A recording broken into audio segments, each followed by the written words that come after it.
Coming up on this episode of the Mario Rosenstock podcast. So me and my buddy went in. I only had a tiny GoPro. I gave it to my buddy Haughey. I said, do not lower the camera, no matter who says anything to you. Just keep shooting. Yeah. So I went up, waited for Enda Kenny to get up, and I stood up, took off my coat, and I stood in front of him and started signing. And I was basically signing rudimental things that weren't signing. It was basically like, you know, he will give us money if we sexy dance for him. And I put the subtitles in and bullshit, and I took hand out of the pocket and shot him the bird and all this kind of stuff. And it got more and more crude until the point of everybody in the room was going, this funny. Isn't it.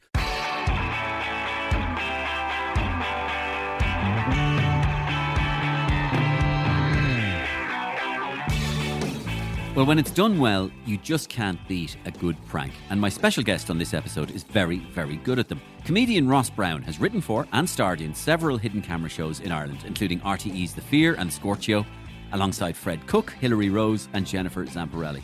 And he's also personally pranked Enda Kenny, which we hope to include as a link on this show, and which I think is a very good one, the CIA and the White House.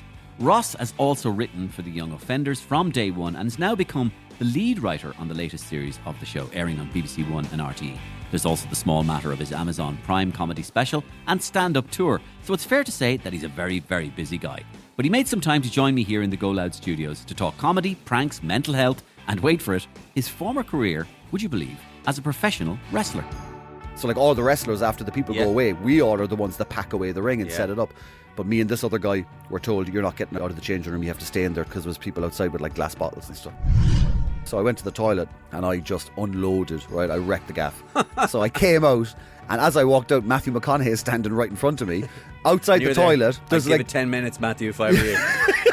And I just turned and I went, Jesus, even in person you're a sexy fucker. And he just went. I went to that guy for a year and a half, and at the end of the year and a half he went, I don't think I can do much more work with you until we find out if you've autism or ADHD, because he said there's a lot of things that are showing up there. And then I mentioned that to Blind Boy, and then 10 minutes into the chat with Blind Boy, we were like, me too, me too, me too. And he was like, yeah, at the break he was like, you probably need to go get the test if you want it. Like, it's like Hitler with art college. Oh, credit to Hitler and art college. I could have been a Führer. I was good at drawing. I was really good at drawing. Landscapes, buildings. We hear Ross's full and fascinating story in just a couple of minutes' time. But first, my big, big thanks to our sponsor for this series, On Ice. It's Ireland's premium ice skating experience. It's returning this festive season, and it's bringing back the magic of ice skating nationwide all through the season. And what better activity could you do than ice skating? It's fresh, it's refreshing, great for the family, good for your health, good for the fitness. And it's got locations in Dublin, in Dundrum and Swords, Marion Market in Cork, as well as locations in Waterford, Limerick and Galway. So enjoy Ireland's #1 festive and family entertainment this Christmas. That is On Ice. And grab your tickets now at onice.ie. Okay, time for some comedy. And listen, the election is just around the corner. And if there's one thing politicians want to do at the moment, seemingly, they're mad about getting on podcasts. So the Mario Rosenstock voicemail has been inundated. Hi, you've reached the Mario Rosenstock podcast. Please leave a message. Hello, Mario. Pascal Donoghue here. It's a tight race in Dublin Central. Just wondering if I could come on your podcast there. We could have a big laugh. I'm really good at impressions, by the way. Have you heard my Michael O'Leary? Shut up, you. I think it's really good. But anyway, listen, Michael, myself, best mates. Football, that's all we talk about. Don't worry about what you hear in the news. Anyway, give us a bell. Mario, Michael Martin here, moving forward. I would love to do your podcast again, if that's possible. I know we did it before, but this is a very tight election, and I can do with all the votes that we could muster going forward. I have brand new stuff for you as well, if you want to know. Did you know that I haven't had a biscuit in 30 years? No, that doesn't make a great podcast. I don't know what would. Give us a call. Mario, Michael Healy Ray, I want to come on your podcast. The country is in decline. They're eating the dogs. They're eating the cats. They're eating the heifers down here. The place is absolutely falling asunder. So it is. What about me, Michael? You shut up, Danny. No, We need to make Kilgarvan great again, and I'll tell you how on the podcast. Yeah, how are you? This is Jerry Hutch. Any chance of an hour go on your podcast there? I was just on the Nicola Talent one there, easy peasy, yeah.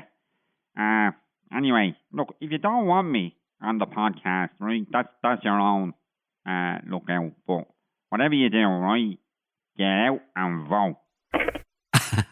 And exclusive comedy every week on the Mario Rosenstock podcast. And good to have a debut there from the Monk. When did I ever see the day that a monk would be in a comedy sketch on my podcast?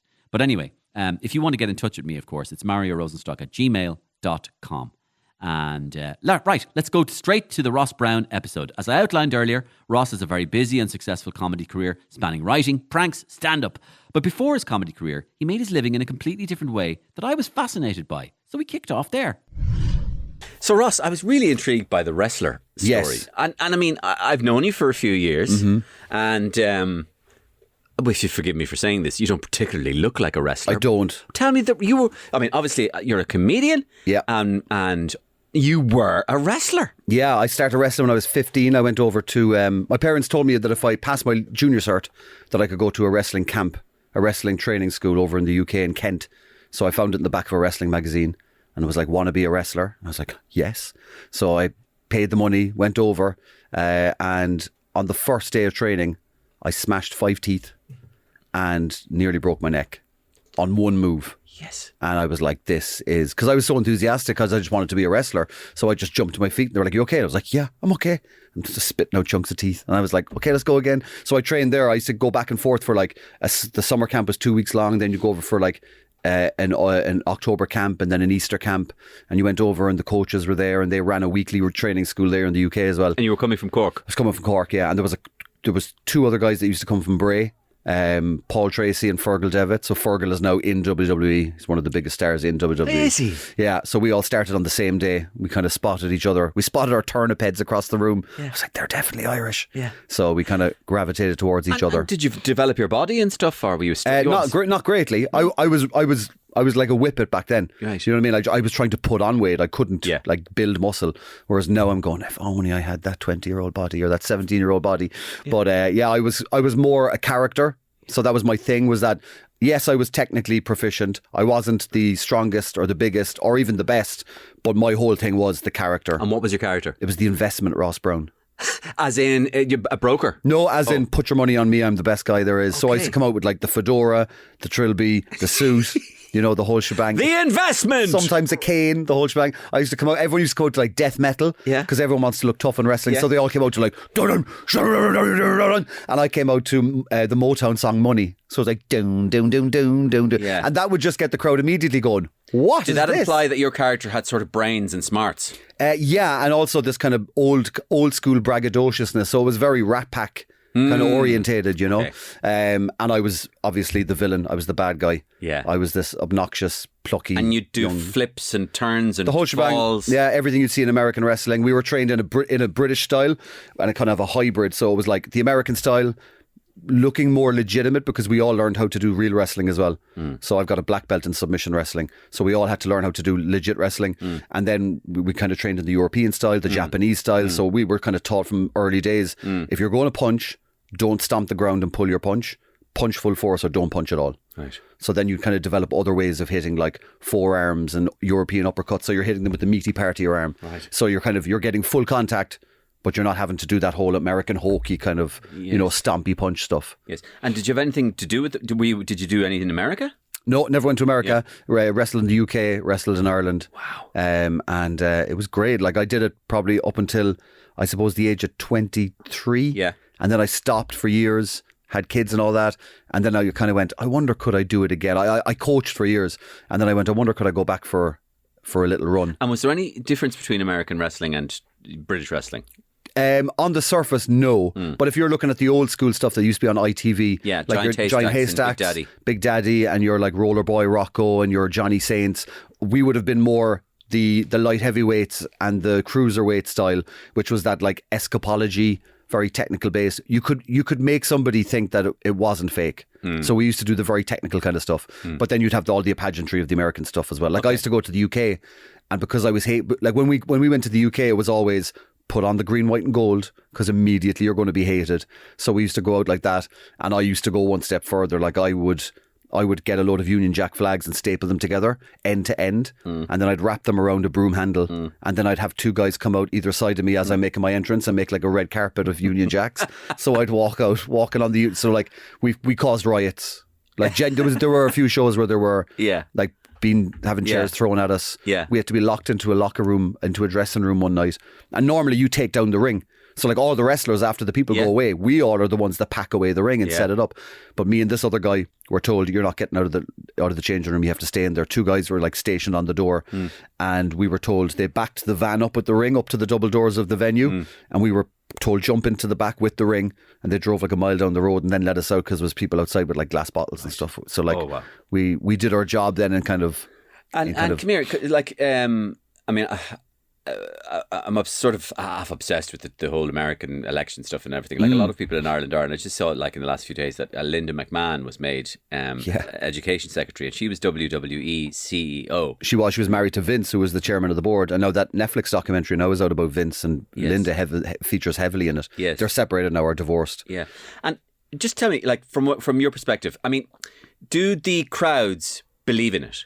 No. It's suspended. It's suspended disbelief. Yeah.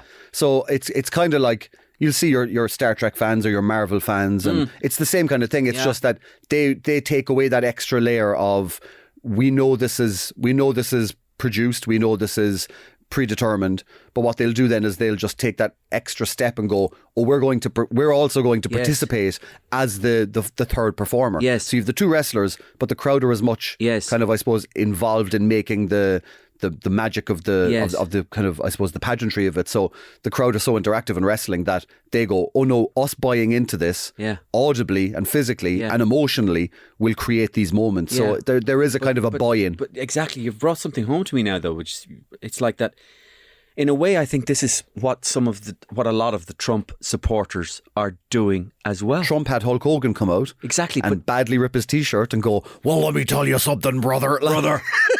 But what I'm saying is that the Trump cult is actively suspending disbelief. Yeah. So when a man comes over with a microphone and go, Trump is legally adjudicated to have sexually assaulted a woman. You go, he didn't sexually assault a woman.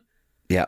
So in other words, they have the power to not believe or believe. Yeah, filter the truth as suits them. Because that's what WWE is see it in front of your eyes and you go, I'm pretending I believe. Yeah. And the thing about it as well is Trump speaks to his electorate or his I suppose his potential voters the way that wrestlers speak to the fans. It's very simple messages. It's very broken down. He immediately tries to villainize everybody else. He gives them nicknames like he's putting down, like he's the Rock or Stone Cold Steve Austin. He does the same stuff. He's got Crooked Hillary, and immediately she's Crooked Hillary. He got Sleepy Joe, and then he's got that whole, I suppose, the branding of an American, like a Hulk Hogan as well. He leans fully into the red, white and gold and the red tie. Like he's even dressed like a character. It never changes. It's the red tie, the blue and the white, or the black and white. Right, Ross. He was on WWE as well, you must remember. I remember him crashing into Vince McMahon. So what happened was him and Vince had this kind of storyline where that Trump had a wrestler wrestling on his behalf and Vince had a wrestler, and whoever lost, their prospective guy, Vince or Donald, was going to get their head shaved. And Donald at that time was beloved. It was before he ever decided to run. So Vince got his head shaved. And then Vince was doing a storyline about 6 months or a year later where his limo explodes on television, and they showed it, right? So Vince gets into his limo. It was a pre-recorded segment, and they did this, TV magic where the limo explodes, and Vince is meant to be dead then in storyline. And then, it's the whole thing of who did it. It's like a Who Shot Mr. Burns or a Dallas. It's like who killed Vince. Donald Trump rang up WWE headquarters the following day saying he saw what happened on television. Is Vince okay? So even he... I love it, So Ross. even he was like, I saw it. Terrible accident. Is Vince doing okay? So that's the level of this guy is doing it, but he's You're still doing your Stephen Colbert Trump there. I'm doing my Stephen. Everybody has a different Trump. Everyone's got his great Trump. And then there's He's a this great Trump, guy. that Trump there. He is. He's more throaty. The one where he's talking about the helicopter, you can't hear it. That one.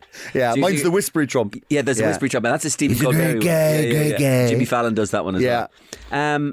Wow. Do you have a story about Jake the Snake? Yes. So every so often, an American wrestler, at the time, a wrestler who wasn't active or wasn't as popular as they used to be in their heyday, they'd come over, they'd come to England, or they'd go to some places in Europe, they'd do a tour, make a bank of money and head back over. And this is back in the time when Jake wasn't clean and sober like he is now. So it was sad at the time to see him come over. He wasn't in his best, in his best days. But it's great to see the way he is now. He's totally turned around. But in the matches, Jake couldn't do a lot physically. So the way the match would work, it would be 3 guys on one team, 3 good guys, Jake is one of them, and 3 villains on the other team. And then that way, Jake doesn't have to do much because there's 6 people in this tag match. So Jake is in the ring. I think one of the guys is working over his leg, so Jake is on his back, he has his leg up in the air, and the guys are dropping elbows on the leg and stuff, and like every so often they go to pick him up and he's like, I can't get up, leave me down. So they'd have to keep stalling until Jake eventually could get up to hit his one move, which would he'd do a clothesline, and then the guy would get up and he'd hook the head and he'd drop to do the DDT, drop him on his head, and then he'd pin him 1, 2, 3, and then he'd get the bag in the corner, giant snake that he'd rented in it, and he'd throw the snake on the person, as he did back in the 80s and 90s. So the one particular night he was against a guy, one of the bad guys was called John Ryan, and Jake comes in, gets the tag, hits the clothesline, hits the DDT, pins John, goes over to the corner, grabs the snake, throws it on John, and then Jake just has the idea of, I'll pretend to stick it down his trunks. And John's wearing these tiny little, the proper brief ones, the really small, not the trunks of the shorts, tiny little brief ones. And he sticks the snake down the top, but then John falls out of the end, so his Mickey falls out the end of it at a family show. So to anyone watching, we were looking through the curtain, peeking, and what it looked like it was a shrinking machine underpants, because a big snake went in, and then this tiny little snake came out the other end. I see it. Well explained. I could see the image. Yeah, we had there was some crazy stuff that went on. I was in a tag match once over in, I think it was Grays in Essex. And again, it was one of those 6-man tags.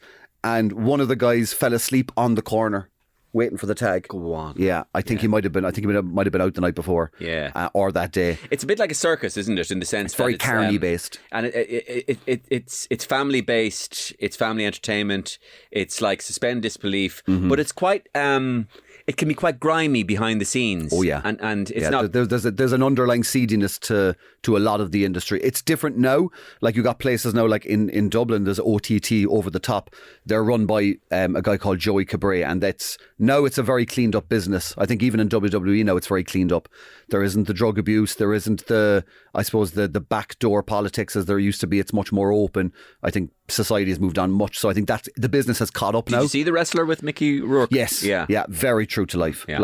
And that was like looking at Jake back then when he came over to us as well, But yeah, we were warned a lot, about the kind of the types of nefarious characters you meet in America, especially. While other lads from Cork were going over to play for, I'm going over to play for Nottingham Forest, and everyone is going over to play for Oldham. You were going over wrestling. I was going over for wrestling. Coming back. Really. So I used to get bullied in school, and then as soon as I went over to England and came back, there was this kind of like, he wrestles, and even though they didn't know it was the fake stuff, because we did the real stuff as well, I carried myself a little bit differently, but the bullying stopped from then on. More physical confidence. Yeah, I think so. I think I just walked a little bit differently, and I knew that. I think it was the fact, when you can handle yourself. Yeah, that people could pick that up. Or one guy tries you, and you tie him up in knots, and then kind of the word gets around that like, oh, maybe not.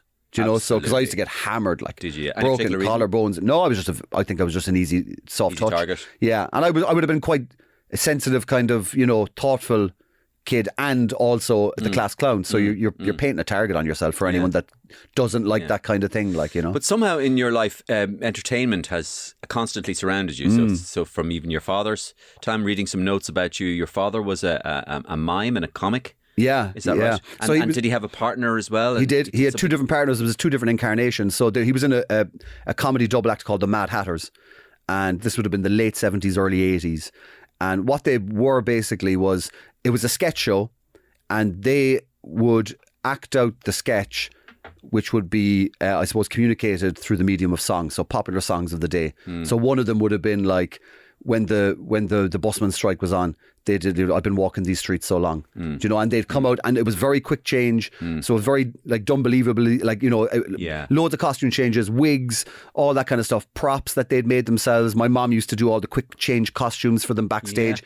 They'd come out, maybe 4 to 8 bars of a song was a sketch, so it was in, out, out. They did the Bishop Eamon Casey sketch, so it was my dad would come out as a pregnant woman, and then Shawnee Murphy would come out my dad would come out as Bishop Eamon Casey, and it would be it started with a kiss, and he'd rub the belly, never thought it would come to this, and then he'd go off, and then my dad's partner at the time was about, I think, 4'8", like he was a tiny little guy, but he'd come running on then in a small bishop's outfit with little Eamon on the head, and it was, you don't remember me, do you? Yeah, very good, very good. So it was all that kind of stuff. A lot of thought went into it, and so it was very vaudevillian almost. Yes, and it had that show band kind of and variety vibe to it, and old time variety, and revue. Kind of a sense of revue, you know. Yeah, and very farcical. Really farcical. Really, you know, kind of. And they would do bits as well where, like, Shawnee Murphy could do like a great Brendan O'Carroll, he could do great Bottler and stuff. So they would have kind of intervally bits as well where they would kind of, you know, while my dad might have been doing a big change. But it's funny how entertainment is like that. I mean, you mentioned even Bottler, Brendan Grace. Brendan Grace was a singer who used to do bits in between songs. Yeah. And then he said, well, the bits became the thing. Yeah, same with Billy Connolly, same with Tommy Cooper. Same with John Kenny. Yeah. Absolutely. John Kenny and Pat Short were singers. And poor old John. I know, they were performers. And you did you know John at all? Or I met him a couple of times on the circuit or at festivals, particularly because, you know, he wouldn't do the clubs as such, but he would be there for festivals and stuff. I saw him at 1 or 2 auditions for ads and stuff like that. And then actually one night I was performing in Pat Short's pub, Shorts, down in Castlemartyr in Cork, in East Cork. And Pat was like, I'm on sound. So he was doing the sound desk for me, which was mental. Great. And then John came in because he heard Pat was in that night and he happened to be around. So my audience was the punters and then John and Pat sitting at the bar. And like lovely, like very generous, very complimentary, you know, just really, they sat there for the whole show. Whereas they could have just went off and had a proper chat themselves or whatever. But really nice, really, I knew really John gents. a little bit myself, and I similarly, I'd have a story as well. And I remember once, my dad's family are from Limerick. My granddad was a German doctor. And he was a German doctor in Kilfinnan, and I got a call once going, Mario, we believe you have Limerick connections in you. Well, would you come down to do a little benefit for us? We're trying to put the roof back on the church. And it's always the roof. Is it? Isn't it? It's always the bit you can't see. Right. Isn't it? There's nothing wrong with the floor. And they said, so there'll be a performer on, and then there'll be John Kenny, and then there'll be yourself. And so I said, brilliant, love to meet John. So I came down and I was brought into a room, kind of like with a carpet, like the good room in a house. Oh yeah. But it was actually next door to the venue, so I could hear it through the door. And through the door, I could hear the performance going on. So there's 300 or 400 people in there, and I could only hear it through the wall, though. Yeah. And so the sound I could only hear was.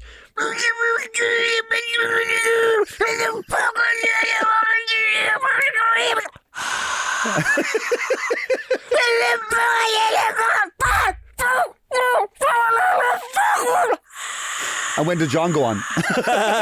Right. Then the next thing, the door opens. It's John Kenny. Went, hello, Mario. That's hilarious. And of course, it was the juxtaposition between this insane asylum that he had created next door and the screaming and the cruelty. And isn't it mad that was the complete flip of his character in Father Ted? And, yes. Because in Father Ted, he was, and then he walked out, hello and welcome. That's what he did to me. Yeah, it was the opposite. Because the real John Kenny was a very quietly spoken, you know, almost Shakespearean artiste. Yeah. Artiste. He was a lovey. Yeah. No question, he was a lovey. Yeah. And a lovely, lovely man. But Yeah. it was very funny, the difference between his onstage and offstage. I think as well, I would have loved to have seen what John Kenny would have done on his own, because we got to see what Pat did on his own.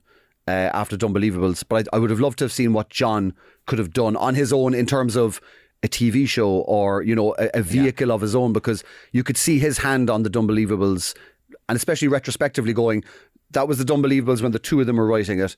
That's what Pat did on his own. So you could see the absence of John in Pat's work. And obviously there was a massive crossover. They each, from my rudimentary knowledge of it, I wouldn't profess to have a great knowledge of the Unbelievables, even though I really enjoyed some of their fine sketches and everything. It seems to me now, looking back, that they each had something to bring to the table. So, for example, Pat's dad is, or Pat's brother even, is a counsellor. Yeah. or whatever. Tom Short, I think, is sorry. So there's a political angle there, you know, and Yeah. kind of the Schleeveen and the cute Gambeen and the whorishness. cute whorishness, Yeah. you know.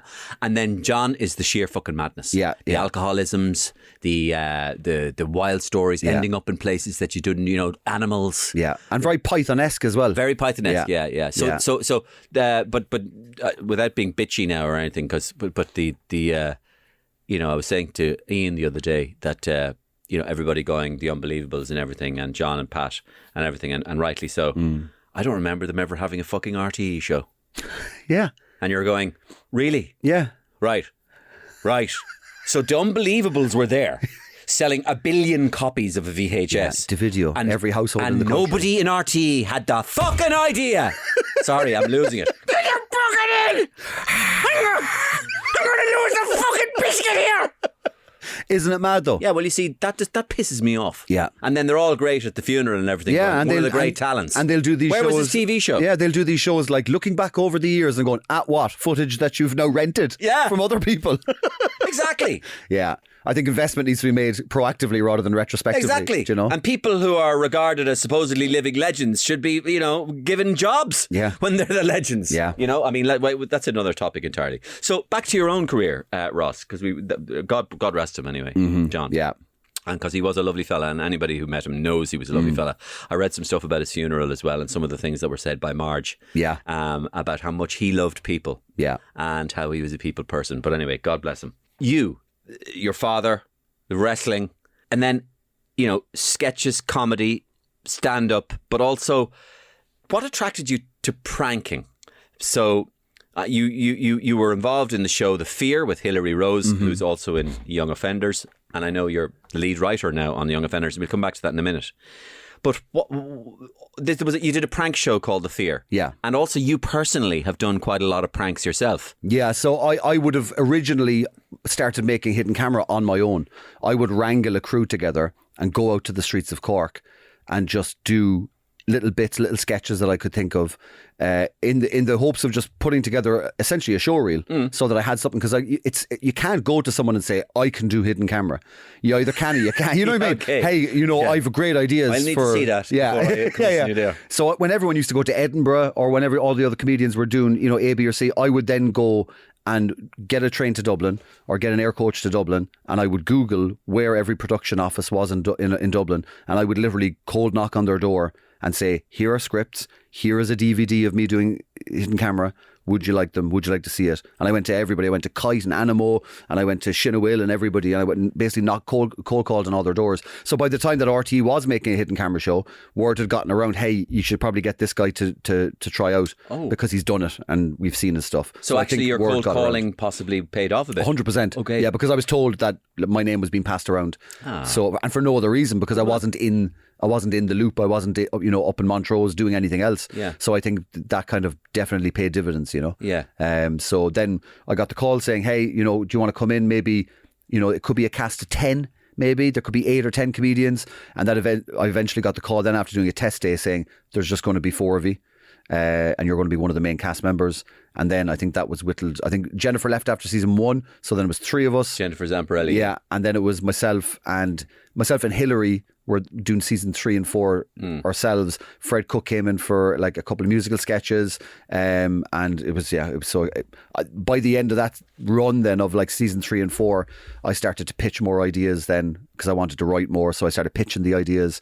Coming up with ideas for Hilary, coming up with ideas for myself. Yeah. If our director was away doing another job for Republic of Telly or something, I'd step in and like help direct Hilary. Do you know? So very easy to direct hidden camera. Yeah. That's the shop. You there. Do you have a graw for it though? I love it. Yeah. Absolutely. I would do a hidden camera show again in the morning. Yeah. And I've hundreds of ideas for how to do it. Is it something that goes in and out of vogue? Yes. Like, so for example, I'm involved obviously in sketches. Yeah. And it's quite clear that sketch shows, I mean, if you look, there's a lot of retrospective stuff now about the Fast Show. Yeah. And possibly that is because there's no sketch shows. Yeah. Nobody's doing any sketch shows. Yeah, it's cyclical. And my sketch show, I was doing a sketch show in 13, 14 and 15. and I think Irish Pictorial Weekly were doing a sketch show. Yeah, and Your Bad Self as well with Bad Self. Donald Gleeson. That was a little earlier, Yeah. and so there was a little thing for it then, but now it's gone again. Yeah. Now, in fairness, it takes quite a lot of money to make sketch shows because it's very time expensive. Yeah. But you think it's cyclical as well? I think it's cyclical, but I think it's cyclical, but at the same time, when you come back with another one, it has to be a newer version. Yeah. So like there was Naked Camera, and then obviously the technology had moved on by the time we arrived, so we were able to get right in people's faces with really high quality stuff. Yeah. And also because of those advancements, we were able to do more as well, because it was easier to hide stuff. We could get into smaller spaces with people. We were able to kind of, I suppose, push the scale of the sketches as well. Yeah.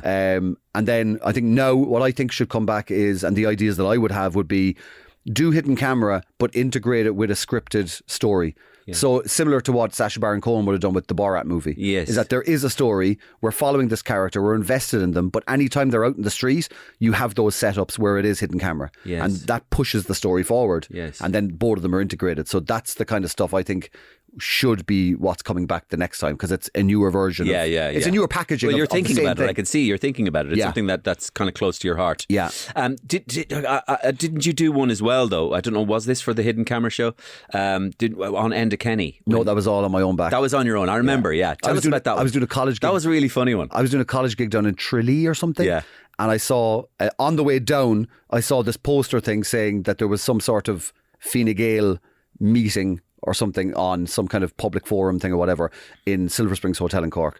So as I was driving out to the gig, I was going, I have to crash this. Because when something comes to you, you don't know what you're going to do, but you know that if you miss it, you're going to go, I'm going to kick myself tomorrow if I don't do something. So I was thinking the whole way down, do I dress up as a waiter? Do I, what do I do? Do I try and hand them, some water? Because at the time, I think the water charges was an issue at the time. And I said, what do I do? And I couldn't think of any way to get close to the stage, to get close to them, to interact at all with them. And then I eventually thought, well, if I go up as a sign language interpreter, I would be able to get very close. And if I just balls it out, and if anyone asks me a question, I'll just be like, I'm doing interpretation. Well done. Then they will just go, okay. And those things, nobody knows what anyone's doing. So they'll go, I'm not going to tell him no, because John could have said yes. So me and my buddy went in. I only had a tiny GoPro. I gave it to my buddy Haughey. I said, do not lower the camera, no matter who says anything to you. Just keep shooting. Yeah. So I went up, waited for Enda Kenny to get up, and I stood up, took off my coat, and I stood in front of him and started signing. And I was basically signing rudimental things that weren't sign. It was basically like, he will give us money if we sexy dance for him. And I put the subtitles in and, pointed and just kind of, bullshit. And I took, fucking hand out of the pocket and shot him the bird and all this kind of stuff. And it got more and more crude until the point that people were going, okay, this definitely, everybody in the room was going, this funny. Isn't it? Because Kenny is so stiff. Yeah. And, also he's perfect for parody. He is, because he is the ultimate straight man. He's the ultimate straight man who's trying to be convincing. Yeah. And you're going... And authoritative, which is great. And secretly as an audience, you're going, I'm not buying any of this. Yeah. And he's like, I know you're buying what I'm saying. And you're going... No, I'm not buying anything you're saying. I'm a very serious person. Yeah. No, you're not. You're a comic. You're a clown. Yeah, right. Yeah. Who's done a lot for this country. You've done nothing for this country. Exactly. Right. That kind of idea. So he's perfect for parody. And he never broke as well, which was perfect. And he never broke, which is even better. Then it's just. Can we have it? Can we put it as a link? You can put it as a link on the podcast if you're willing to take the comments. Because I got into an awful gefuddle over it. No, it's okay. We'll put it as a link. This was the problem afterwards, was people were saying, what happened was there was people in the crowd that I think the party people or the people that were supporters weren't happy that I did it. At one point I was being kicked out, so I put on my coat, but then I couldn't get my second hand in, so I just kept turning in circles in front of him. And all you could hear was, are you having a bit of trouble with your coat? Right? He didn't say that. He did, yeah. Oh God, brilliant. Oh, brilliant. So I left, and then the next day, I put it up that night, I just put up quickly, did a quick subtitle, and then the next day I saw a load of kind of Fine Gaelers kind of going, this is disgraceful. He was mocking people with a disability, and I was like, when that much stuff starts coming towards you, you kind of want to just go, hang on everybody, nobody who is a sign language interpreter is deaf. Yeah. So there's no mocking of a disability. The only target of that joke was that guy. Correct. And I was only using a tool of trying to get in front of him and close to him. Really went viral as well. So I just had to leave it go. I think the New York Post and everything. Yeah, were trying it to really contact went me. viral. I went to Disney for 7 days, turned off my phone, and when I came back, it was all after blown over. It had blown up though, didn't it? Yeah, it went really mental. blew up. Yeah. But again, I think people have a problem distinguishing the difference between comedy target and comedy subject. But half the people who have the problem, in inverted commas, are doing it by proxy. They haven't even seen your sketch. And a lot of young people that were deaf were saying, this is hilarious. Yeah, of course. This doesn't offend me in any way. Always the way. So I think the main thing for that was, when you're doing something like that, you have to, because everybody is going to be offended by something. So I think you just have to go, you can take it or leave it. That is what it was. But the target is clear when you're doing something like that. And if you know what it is, I think I even went into the Cork Deaf Association or some crowd and said that I was looking for a lanyard or something. So I was saying like what I was going to do, and they were like, no, we don't have anything to give you. Best of luck though. You know what I mean? So yeah. Come here. Did you prank the White House as well? I rang the White House comments line. Okay. So when Trump was first elected in 2016, I rang the White House comments line, and a lovely lady came on. She's like, White House comments line, how can I direct, what is your comments for the president? And I just went straight into my gangster rap country character, Gangster Paddy. I was like, can I leave a comment for the president, yeah? She's like, yeah. So I just hit a beat and just dropped a freestyle rap on Trump. Okay. And she hung up. She was like, yeah, I pranked the Pentagon as well before. I rang the Pentagon and got on to a guy who was Private Cisnero was his name, and it was a father and son trying to collect Pokemon on Pokemon Go in the Pentagon, because there's a Jigglypuff in there and he's really rare. And I'm like, can we come in and collect Pokemons? Like, he really wants to go. He's like, sorry, you can't. I was like, he won't let me in, Dad. I was like for about 10 minutes on the phone. Really nice guy, trying to explain why two randomers can't come into the Pentagon looking for Pokemon on an app. And do you still do it? I mean, for example, on your radio show at all? Yes, yeah. I haven't done it for a little while now, but I like it's always there. It's always ticking. There's always things. I can't now. I want to wait for something to catch me. Like I pranked the Jeremy Kyle show before. I rang their production office and was spinning them this massive story, and they were biting like it's nobody's business. Yeah, that you could have been a candidate to being a guest on the show. Yeah. The old doll, like, after having a baby, like, baby looks nothing like me. Baby's like Samuel L. Jackson. Do you know what I mean? And like, I'm not going to spring for a Dana test and cans. Do you know? So Dana. Yeah, so I like those big ones. I like when you kind of feel like they're walking around. You're like, get him. Give him one of my tracksuits. We want him. Oh, brilliant. Well done. That's good. And I suppose people are becoming more wary of it though, maybe as well. In the modern era. Well, now even you've got your civilians that aren't comedians around. Like, people are doing prank calls now just for their TikTok, just as a once-off thing. Correct. Like, there's such a saturation in content that Mary in her bedroom with her buddy doing a dance or whatever is getting 10 million views. My daughter, she's only 11. She rings Domino's and they tries to do prank call. I know. Well, it's the same as I did it before, but I just never, when I was a kid, everyone does prank calls, but you never had an iPhone to be able to record yourself and edit it on CapCut and all this jazz. So on CapCut? Yeah. Yeah, I just found that recently. Yeah. So you can use it on your mobile, on your iPhone. Yeah, it's so handy. Brilliant. Yeah, so handy. Well but it's done. just, it is good that the people are making content for the crack and not trying to, not everybody is trying to make a career or monetize it. Okay. But then it does saturate the amount of stuff that's there. Right. Okay, that's another side to your entertainment. But another side is that now you've been made the lead writer for the Young Offenders. Yeah, well, Peter's always the lead writer in the Young Offenders. Okay. Yeah, it's Peter's baby. Peter's always over it. Was it Peter's creation? Yes. Concept? Yeah, so Peter was the producer on The Fear. Yeah. So that's how me and Peter met. Yeah. And then one day we were on a train back from shooting The Fear of a week on a Friday. And he was like, oh, you're going back to Cork as well. He said, do you have any music or anything to listen to or look at? And I was like, no. I was raw dogging it back from Dublin. I was just like that. So he said, do you want my iPad? Do you want to read a script or anything? And I was like, yeah, I'd love to. And he said, right, here's one of my movies. And he said, if you want to make any notes, if you see anything, just put them in there. So I was like, okay. So I read the script, left him loads of notes. And then he rang me about a couple of days later. He goes, Ross, those notes are great. He was like, genuinely, like, they're really good notes. And then probably a year later, then after The Fear finished, he rang me up. Do you want to do some writing with me? And then I think the first day I went into him was was when he was getting ready for the first series of the Young Offenders after the movie. And I just started from there and worked with him on all his projects, doing different jobs on each kind of thing. And someday you'd walk in and he'd be like, hey, can you write all of the action for this chase scene? You know, and then another day you'd go in and he'd go, hey, can you write some voiceover for this character? The next day we'd stand against, you know, looking at the computer and it's literally, we're both pitching line for line. I was going to ask you, and I'm typing. What's the structure like? Yeah. So it's always varied, like, So sometimes it's call and response. He's calling stuff, you're writing stuff down. Sometimes you're calling stuff. Yeah, and we literally go line by line and just sort of like, what if he, and he's like, what? Oh yeah, what if he does that as well? And so there's a real kind of dynamicism to that kind of style of writing. And Peter's so generous, you know, like he's, like we'll come in the following week after something and Peter will read out something and I've never heard it before. And he'll go, was that me or you? And I'll go, you. And he goes, I think it's you. And I was like, dude, I've never heard that line before. And he's like, oh, right. Jesus, it's a really good line. I'm proud of myself. So like, there's none of this kind of like, hang on, I wrote that. I love it though when, is it me or you? I love it when neither of you genuinely care. Yeah. You know, that's when you're in a good place. Yeah, because it's what's funny wins. Like, it means both of you are thinking in terms of the outcome, not who got there. Yeah. And at the end of the day, if I wasn't there, Peter would be able to write it with his hands folded. You know what I mean? I think he likes it because it's the way he likes to work. Is to have someone there and to make it social. But then on the last series, on series 4, he said, "Hey, do you want to try write the first draft of these episodes that we've got plotted out?"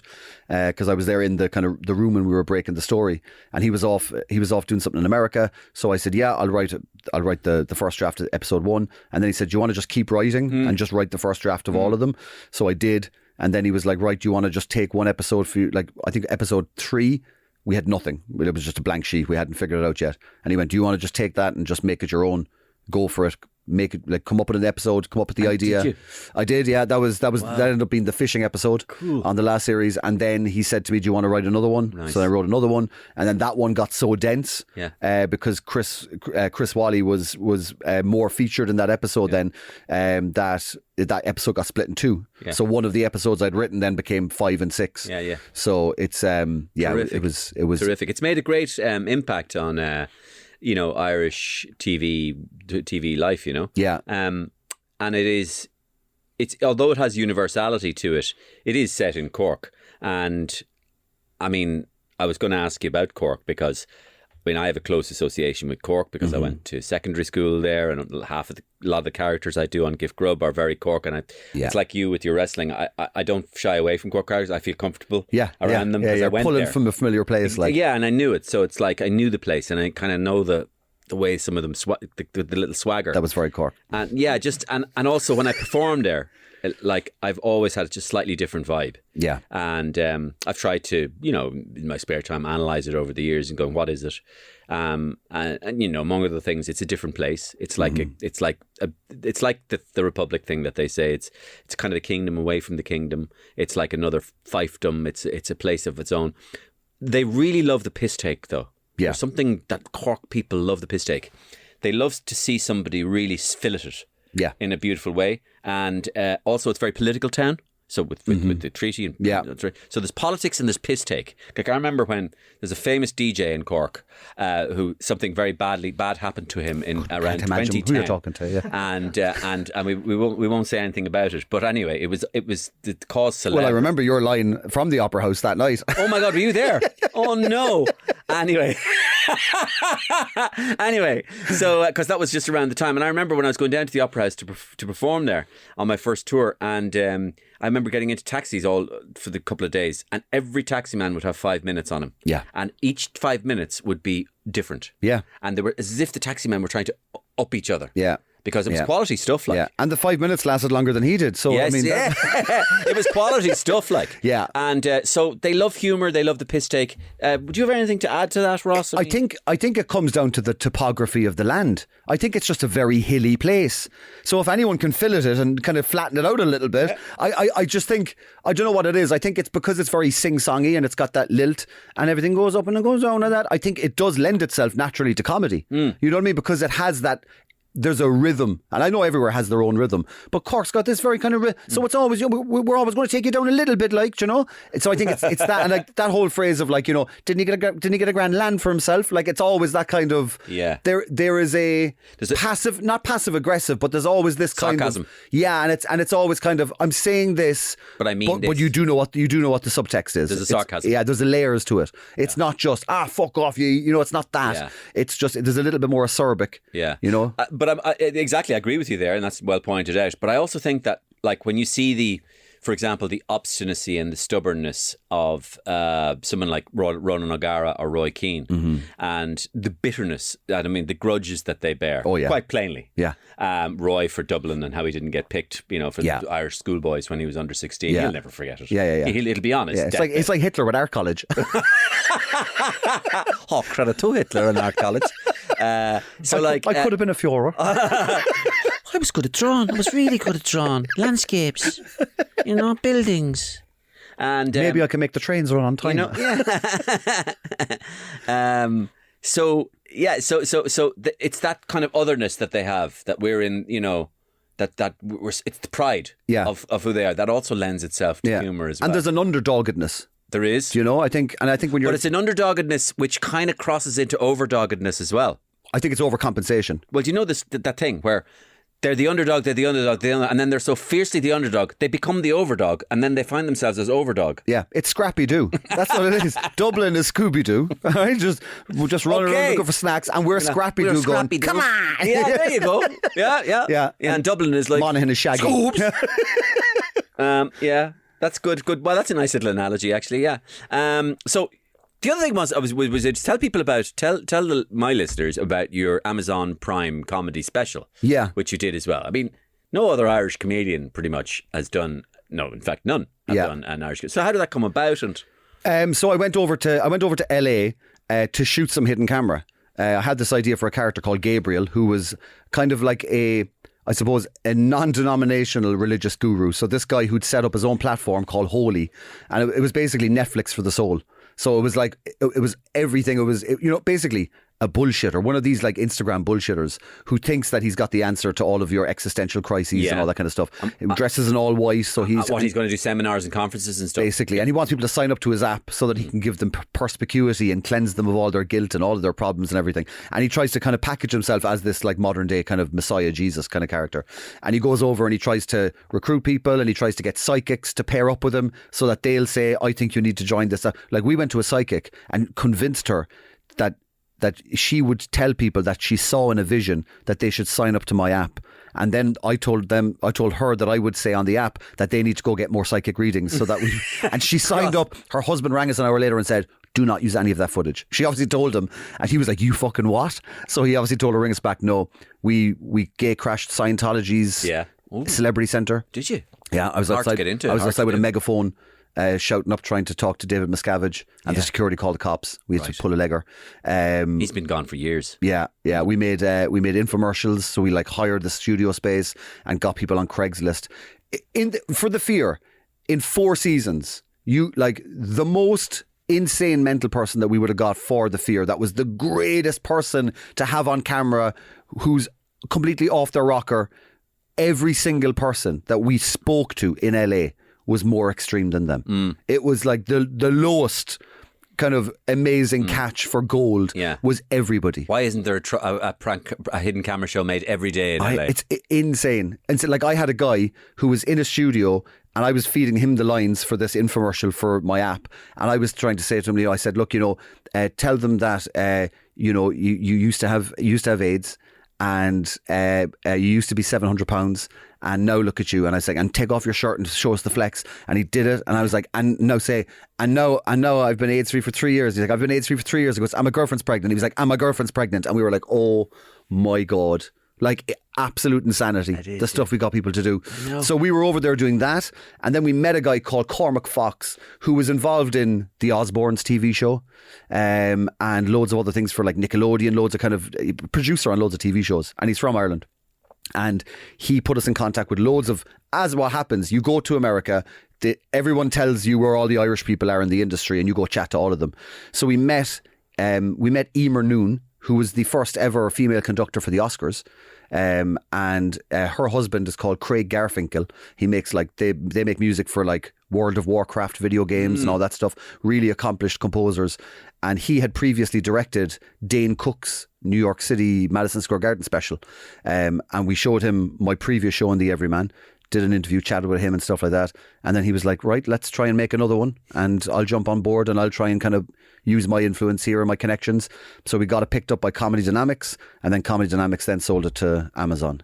So it was a real kind of like, we made it speculatively, paid for it ourselves, put it all up ourselves, edited it ourselves, and then shopped it out. So we could have just made it for nothing. It could have just ended up on TikTok as clips. Do you know? So we kind of took a shot in the dark and made it. But it was an experience. I was there for 8 days, and it was the most mental place I've ever been. Yeah. Like, we went for lunch one day in a place called Chateau Marmont. Yeah, that famous hotel, John Belushi. John Belushi died there, in one of the chalets. We were there, and Ellen DeGeneres was sitting across from us. Yeah. Quentin Tarantino was sitting at the other side. Really? And then I went to the toilet, right? So I got an awful case of the shits, right? So I felt like I was going to pass out. You know, you get the sweats and you're just going, I have to get up. So I went to the toilet and I just unloaded, right? I wrecked the gaff. So I came out, and as I walked out, Matthew McConaughey is standing right in front of me outside the toilet. I'd give it 10 minutes, Matthew, if I were you. There's this big jar, upside down jar, like a kind of a mason jar full of lemon water, right, with a little dispenser. He's been running up the Hollywood Hills. He's dripping in sweat. He's obviously just popped into his local Chateau Marmont to have a little bit of water before he goes home. And he's pouring the water. I'm behind him in the queue, and I filled my water, and I looked down and I'm going, fucking hell, that's Matthew McConaughey. So I was just sipping the water away, and I just turned and I went, Jesus, even in person, you're a sexy fucker. And he just went, pardon me? And I didn't have the confidence to do it a second. You know, you don't do a joke the second time. No. So I just went, nothing. I just walked away. You could see the eyebrows burning off him from the smell inside. But was it just that he just didn't hear what he didn't hear what I said? I delivered it too Irish. Yeah. I was like, Jesus Christ, even in person, you're a sexy fucker. Like, and he was like, pardon me? And I was like, nothing, how are you? Fair play to you. The Catholic guilt got in. I was like, oh no. Ross. Great. And now you have a new show. Yeah. Only Joking, it's called. Yeah, Only Joking, yeah. And how did that come about? And you're going everywhere, Cork Opera House, all over Ireland. Yeah, just about to turn 40. I'm turning 40 in December. And it was kind of twofold. One half of it is, okay, this is, if I did make it to 80, which I don't think I will because I love cheese and meat, but if I did make it to 80 and this is my halfway mark, what have the last 40 years been like? And how am I going to stop myself from having a terrible second 40 years? Do you know, like physical decay and getting unfit and all the typical kind of, you know, midlife kind of milestones that you reach. And the other half then is the fact that when I'm serious, nobody takes me seriously. And then when I'm joking, everybody takes me seriously. Which is the worst thing. Because, you know, I'll say something in jest, somebody gets offended. You know, I'll say something as a joke, people take it literally, you know, in real life particularly. And then when I'm being like, you know, kind of sullen and you know, I suppose like genuine and kind of, you know, a little bit like exposed and laid bare, people are like, I fuck it, your gas. And you're going, no, I just told you I'm feeling depressed. And they're going, he's fucking depressed. Oh man. You know, so it's trying to figure out why do nobody take me seriously? And it's my own fault because everything ends in a punchline. My whole life is a punchline. And if it isn't, I'll throw one in because of like social awkwardness. Do you know? Because if you can always leave on a laugh. It's very easy to walk out. You said social awkwardness there. There was one final thing actually that was in your notes was it says you were diagnosed with ADHD by Blind Boy Boat Club on stage. Is that true? Well, I don't autism. think I don't think I was diagnosed, but I mentioned to him that I was told that I should probably get tested. I went to like a therapist for a year and a half. Did you? Yeah. Why? Social anxiety. I think definitely low self-esteem. What people would call a breakdown or what they'd call a release. And what's a release? Well, he calls it a release. I said my last show was called Broken Brain, and I went into him first day and I said my brain is broken. And I had no self of self whatsoever. I was an absolute mess. And I got to the stage. Do you know why? At the time my marriage is split up, but I think that was only like a what you call a symptom of all the stuff that I was holding for years. I had no self-esteem. My only value in myself was what I could produce, what I could make, my value to other people. So I think all that was leading up to me just kind of like it got to the point where I was so stressed and so holding everything that I was going into the radio one morning and it's pitch black, it's 5:30 in the morning or whatever, and I'm going in for 6 and I thought I was going to have a heart attack, and I said I have to get out of the car because if I fall over on the road somebody will pass me and see me, but if I stay sitting here in the car I'm just going to have a heart attack and nothing's going to happen. So that's when I kind of realised, okay, I have to have to do something about this. But had total kind of, I suppose, what you'd call a break. Went into this guy, was with him for a year and a half. Everything comes back to age 6 or 7. Every time you say something, he's always like, keep going back. He did this EDMR thing. Do you think it's true? Yeah, I think everything is. It's all learned thinking and everything from an early age, and it builds and builds, and you build up these stories and these narratives that you reinforce all the time. But he did this thing called EDMR, which is or EMDR, which is eye movement kind of therapy, where you're watching the stick, and he takes you back to different kind of points. And when did you last feel like this? Think of a time before that you felt like this, and all of a sudden you'll have these blocks, and you're going, I can't fit, and then all of a sudden you just go, oh, I was 6, and he was like, okay, here we go, and you'll have this moment that, you know, like if I passed a homeless person on the street, I'd have to turn away. If I was driving past a homeless person, I'd have to turn away, because in my brain immediately says, how many bad decisions or how many bouts of misfortune is it before you're there? Like, it's constant catastrophizing, always catastrophizing. So, and that's, you know, I went to that guy for a year and a half, and at the end of the year and a half, he went, I don't think I can do much more work with you until we find out if you've autism or ADHD, because he said there's a lot of things that are showing up there. And then I mentioned that to Blind Boy, and then 10 minutes into the chat with Blind Boy, we were like, me too. And he was like, yeah, at the break, he was like, you probably need to go get the test if you want it, like, you know. But much better now. It's always, I think it's always something that it's so deep rooted. Like, my self-value is rock bottom, you know, a lot of the time. And the only, you know, I have to kind of, it's something that slips very easily as well. You'll get to a point where you kind of feel, I'm feeling good, whatever. It could just take one day, and then all of a sudden you're down to absolutely flagellating yourself over the smallest of little things, like, you know. So it's kind of, I don't know. I think a lot of people are walking around with it. I think a lot of men are walking around with it, women as well. But I think a lot of men, I suppose, probably hold on to stuff. You know, it's that kind of thing. No, it's grand. Like, my mantra always was, I'll work till I die. I'll just keep going hell for leather until I'm dead. And if I die, sure, everyone's house is cleared off. That was the way I always thought. So that was my value, was that it doesn't matter if I die, because everyone's going to be financially looked after. So that was how little value I had on myself at that point of, like, am I having a heart attack? So I think I just had to kind of, you know, talk, figure it out. You know, okay. But I'm not going to write a book about it. Not until they ask you. Well, Ross, listen, it's been an absolute pleasure talking to you. And I love your ambition. You've always been such an ambitious person. Cheers. And I love your balls and your ambition. They're nice, aren't they? Yeah, great pair of balls. Got them shaved for you, especially. Yeah, and I love that about you. And keep it up. Cheers, thank you.